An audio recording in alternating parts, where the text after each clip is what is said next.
அசுர பலம் அடைகிறதா திமுக கூட்டணி? அமித்ஷாவுக்கு உளவுத்துறை கொடுத்த அதிர்ச்சி ரிப்போர்ட். திமுகவை வீழ்த்த அதிமுக கூட்டணியிலிருந்து வெளியேற முடிவெடுத்த பாஜக. உருவாகப் போகும் புதிய கூட்டணி. வணக்கம் நண்பர்களே. 2026 சட்டமன்ற தேர்தலில் மீண்டும் வெற்றி பெற்றுவிட வேண்டும் என்பதில் மு.க. ஸ்டாலின் தீவிரம் காட்டுகிறார். அதற்காகவே பல நலத்திட்டங்களை அறிவித்திருப்பவர் விடுபட்ட மகளிருக்கு மாதந்தோறும் உரிமை தொகையும் கொடுக்க தொடங்கியிருக்கிறார். இந்த நேரத்தில் எடப்பாடி பழனிசாமி எடுத்த சில தவறான முடிவுகளால் ஒருங்கிணைய வேண்டிய அதிமுக துண்டு துண்டாக சிதறிக் கொண்டிருக்கிறது. ஏற்கனவே டிடிவி தினகரன், OPS செங்கோட்டையன் ஆகியோர் அதிமுகவில் நீக்கப்பட்டுள்ள நிலையில் தற்போது பல அதிமுக புள்ளிகள் திமுகவில் தங்களை இணைத்துக் கொண்டு வருகிறார்கள். அன்வர் ராஜா, மைத்ரேயன், மனோஜ் பாண்டியன் ஆகியோர் தொடர்ந்து இன்னும் சிலரையும் திமுக தங்கள் பக்கம் இழுத்து வருகிறது. இந்த நேரத்தில் எடப்பாடி பழனிசாமியால் நிராகரிக்கப்பட்ட டிடிவி தினகரன், OPS செங்கோட்டையன் ஆகியோர் எந்த பக்கம் செல்ல போகிறார்கள் என்கிற கேள்வி எழுந்திருக்கிறது. இவர்களில் டிடிவி தினகரன், செங்கோட்டையன் ஆகியோர் திமுக பக்கம் செல்ல மாட்டார்கள் என்ற போதிலும் தற்போது பன்னீர்செல்வம் மு.க. ஸ்டாலினிடத்தில் டீல் பேசுவதாக ஒரு தகவல் வெளியாகி இருக்கிறது. இப்படி அதிமுகவின் முக்கிய புள்ளிகள் திமுகவில் இணைவதால் அந்த கட்சியின் பலம் அதிகரித்து வருகிறது. என்றாலும் எடப்பாடி பழனிசாமி அது குறித்து கவலைப்படாமல் அதிமுகவிலிருந்து அத்தனை பேரும் வெளியேறினாலும் நான் சிங்கிளாக நின்று திமுகவை தோற்கடிப்பேன் என்று கூறி வருகிறார். ஆனால் அவரது இந்த செயல்பாடு டெல்லி மேலிடத்திற்கு அதிருப்தியை அதிகப்படுத்தியுள்ளது. எப்படியாவது திமுகவை வீழ்த்த வேண்டும் என்பதற்காகத்தான் மீண்டும் அதிமுகவுடன் கூட்டணி வைத்தோம். ஆனால் இப்போது ஒருங்கிணைந்த அதிமுகவுக்கு ஒத்துக்கொள்ளாத எடப்பாடி பழனிசாமி கட்சியின் முக்கிய புள்ளிகளை இழந்து கொண்டிருக்கிறார். இப்படியே போனால் எப்படி திமுக கூட்டணியை வீழ்த்த முடியும்?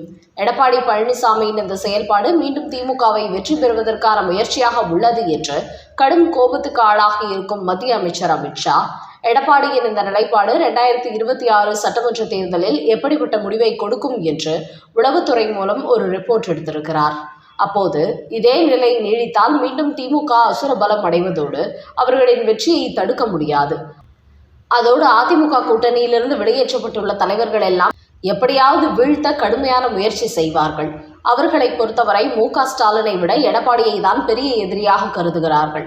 அந்த வகையில் எடப்பாடி பழனிசாமி அதிமுக தலைவர்களை அனுசரித்து நடந்து கொள்ளவில்லை என்றால் மீண்டும் அதிமுக தோல்வியடைந்து திமுக ஆட்சியை பிடித்துவிடும் சூழல்தான் உள்ளது என்பது உளவுத்துறை ரிப்போர்ட்டில் தெரிய வந்துள்ளதாம். அதே சமயம் அவர்கள் இன்னொரு ஆப்ஷனும் கொடுத்துள்ளார்களாம். தற்போது தமிழகத்தில் உருவாகியுள்ள தமிழக வெற்றிக் கழகம் இளைஞர்கள் மட்டுமின்றி கிறிஸ்தவ முஸ்லிம் மத்தியிலும் வரவேற்பை பெற்றுள்ளது. இந்த கட்சிக்கு இரட்டை இலக்கத்தில் வாக்குகள் கண்டிப்பாக கிடைக்கும். அதனால் அதிமுகவுடன் தமிழக வெற்றிக் கழகம் இணைந்தால் திமுகவை வீழ்த்த வாய்ப்புள்ளது. குறிப்பாக இந்த கூட்டணியில் பாஜக இடம்பெற்றால் கிறிஸ்தவ முஸ்லிம் ஓட்டுகள் கிடைக்காது. ஆனால் பாஜக இல்லை என்றால் சிறுபான்மையினரின் ஓட்டுகளும் அதிகமாக கிடைப்பதற்கு வாய்ப்புள்ளது. அதனால் இந்த கூட்டணியை விட்டு பாஜக விலகினால் வெற்றி வாய்ப்பு அதிகரிக்கும். திமுகவை எப்படியாவது வீழ்த்த வேண்டும் என்றால் இந்த முயற்சியை பாஜக செய்யலாம் என்று உளவுத்துறை தெரிவித்துள்ளதாம். அதன் காரணமாகவே தாங்கள் அதிமுகவுடன் இணைந்திருப்பதால் தமிழக வெற்றிக் கழகம் இந்த கூட்டணிக்கு வர தயங்கினால் கூட்டணியிலிருந்து பாஜக வெளியேறி அதிமுக தமிழக வெற்றிக் கழகத்தை இணைத்து ஒரு கூட்டணியை உருவாக்கி திமுகவை வீழ்த்தலாம் என்றும் அமித்ஷா இன்னொரு திட்டம் போடுவதாக தகவல்கள் வெளியாகியுள்ளன.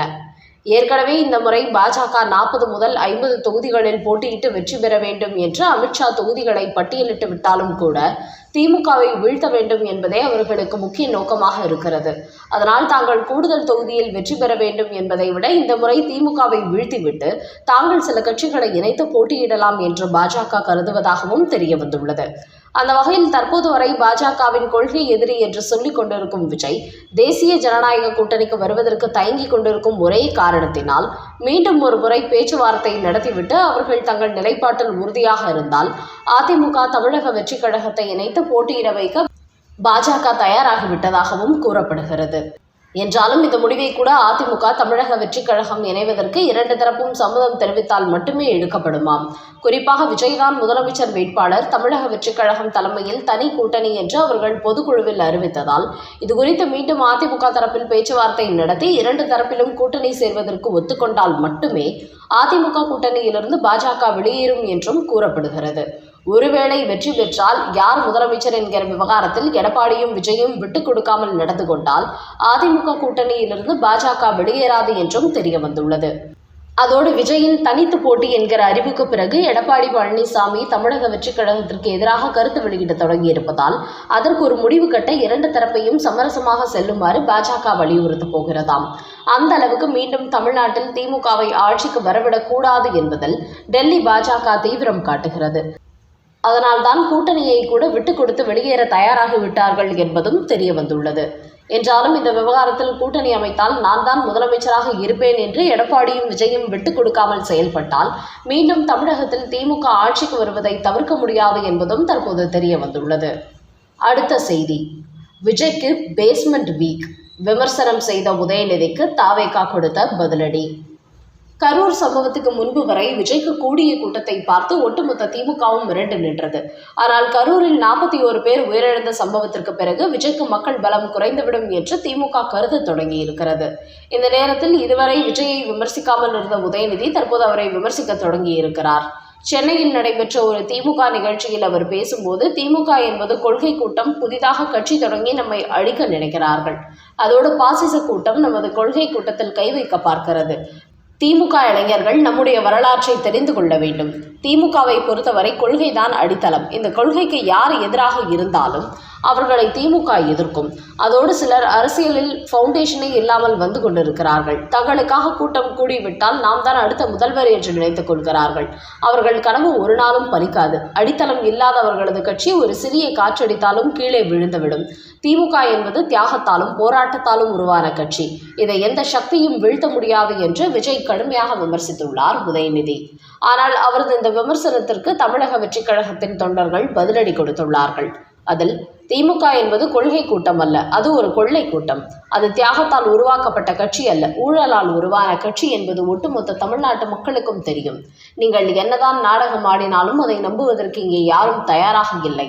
அதற்கு மக்கள் புதிய தலைவர்களையும் மாற்று அரசியலையும் எதிர்பார்க்கிறார்கள். பெரியார் வழி, அண்ணா வழி என்று திமுக சொல்லி சொல்லி கொள்ளைதான் அடித்துள்ளார்கள். இதனால் தமிழ்நாட்டு மக்களை திமுக மீது உச்சக்கட்ட வெறுப்புக்கு உள்ளாக்கி இருக்கிறது. அதனால் விஜய் போன்ற புதியவர்களுக்கு வரவேற்பு கொடுக்க தமிழ்நாடு மக்கள் தயாராகிவிட்டார்கள். அதோடு வரப்போகிற சட்டமன்ற தேர்தலில் யார் அடித்தளம் உள்ள கட்சி, யார் அடித்தளம் இல்லாதவர்கள் என்பதை மக்கள் உறுதிப்படுத்துவார்கள். அதனால் எங்கள் தளபதி விஜய்க்கு ஃபவுண்டேஷன் இல்லை என்று உதயநிதி சொல்ல வேண்டிய அவசியம் இல்லை.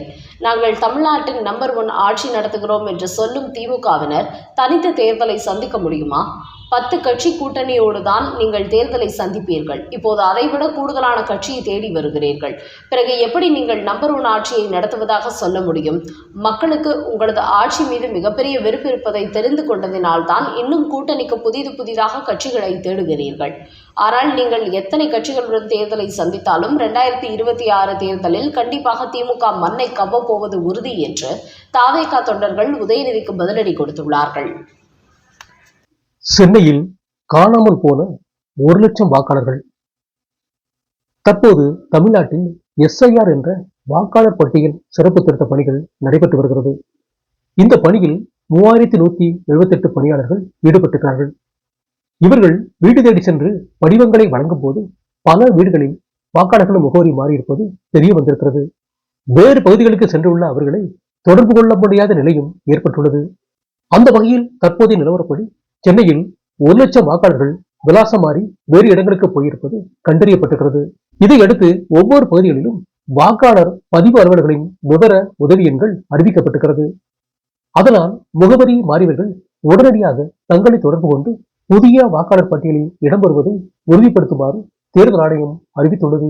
குறிப்பாக ஏற்கனவே இருந்த வீட்டை மாற்றியவர்கள் தங்களை தேடி வந்து தேர்தல் அதிகாரிகள் புதிய படிவங்களை கொடுப்பார்கள் என்று எதிர்பார்த்திருக்காமல் ஆன்லைனில் தங்களது ஆவணங்களை அனுப்பி படிவங்களை பூர்த்தி செய்து வாக்காளர் பட்டியலில் தங்களை இணைத்துக் கொள்ளுமாறு கேட்டுக் கொள்ளப்பட்டுள்ளது. முறையாக படிவங்களை அளிக்காமல் தவறவிட்டால் வாக்காளர் பட்டியலில் அவர்கள் பெயர் இடம்பெறுவது கடினமாகிவிடும் என்றும் தேர்தல் ஆணையம் ஒரு அவசர அறிக்கை வெளியிட்டிருக்கிறது. இப்படி சென்னையில் மட்டுமே 1 லட்சம் பேர் வீடு மாறி இருக்கும் நிலையில் தமிழ்நாட்டில் உள்ள மொத்த பகுதிகளில் எவ்வளவு பேர் விலாசம் மாறியிருக்கிறார்கள் என்பது குறித்த தகவலும் விரைவில் வெளியாக இருப்பதாக தெரிவிக்கப்பட்டுள்ளது.